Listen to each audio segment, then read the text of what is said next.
আসসালামু আলাইকুম everyone, welcome back to my another blog.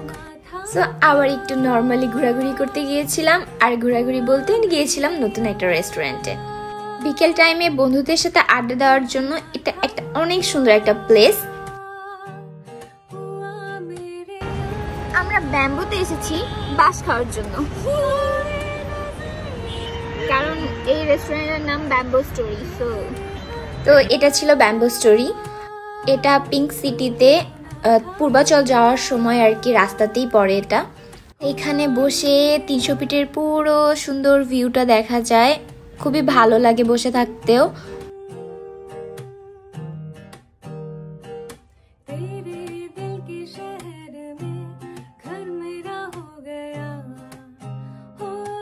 তারপর এই তো আমি একটু আমার কিছু সুন্দর রিলস বানানো ট্রাই করছিলাম, আর আমার ফ্রেন্ডরা আমাকে পচাইতেছিল, হাসাইতেছিল, আর আমার রিলসগুলো নষ্ট করতেছিল। যাই হোক, ফাইনালি আমি অনেক সুন্দর সুন্দর রিলস মেক করেছি, সেগুলো আমি আপলোড করব খুব তাড়াতাড়ি। দুনিয়াতে এখন আমার কাছে এডিট করাটা অনেক প্যারাদায়ক একটা জিনিস মনে হয়, যার জন্য আমি আজকের ভিডিও কালকের ভিডিও পরশু, 1 বছর আগের ভিডিও 1 বছর পরে দিয়ে দিই, যার জন্য আমি টাইম মতো কিছুই আপলোড করতে পারি না।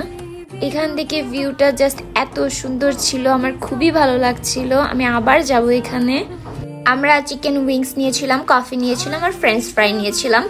আমি আবার একটা অঘটনা ঘটে ফেলেছিলাম, যেহেতু আমি 2টা কফি নিয়েছিলাম, আমার হাত থেকে কফি ঠাস করে পড়ে গিয়েছিল, আর আমি অনেক স্যাড হয়ে গিয়েছিলাম। যাই হোক, সেটা আমরা ম্যানেজ করে নিয়েছি পরে। দেন এই তো একটা কিউট বিড়াল পালটা অনেকক্ষণ হলো সেখানে খেলা করছিল, আমার বেশ ভালোই লাগছিল, বাট আমি প্রচন্ড ভয় পাই বিড়াল দেখে। আমি আসলে বিড়াল কুকুর এগুলো দূর থেকে দেখতেই পছন্দ করি, আমি খুবই ভয় পাই। আমি জানি না কেন ভয় পাই, বাট আমি ভয় পাই।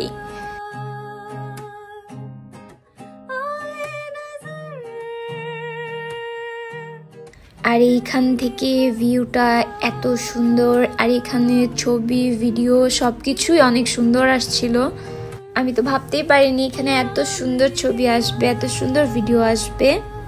যাই হোক, সব মিলিয়ে সন্ধ্যাটা অনেক সুন্দর গেছে, অনেক ভালো গেছে। আপনারা চাইলে ফ্রেন্ডদের নিয়ে এখানে যেতে পারেন সন্ধ্যার টাইমে, বিকেল টাইমে।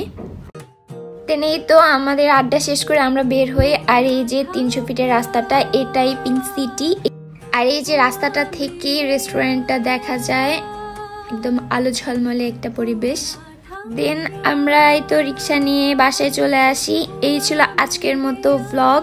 দেখা হবে আবার নেক্সট ভ্লগে। আল্লাহ হাফেজ।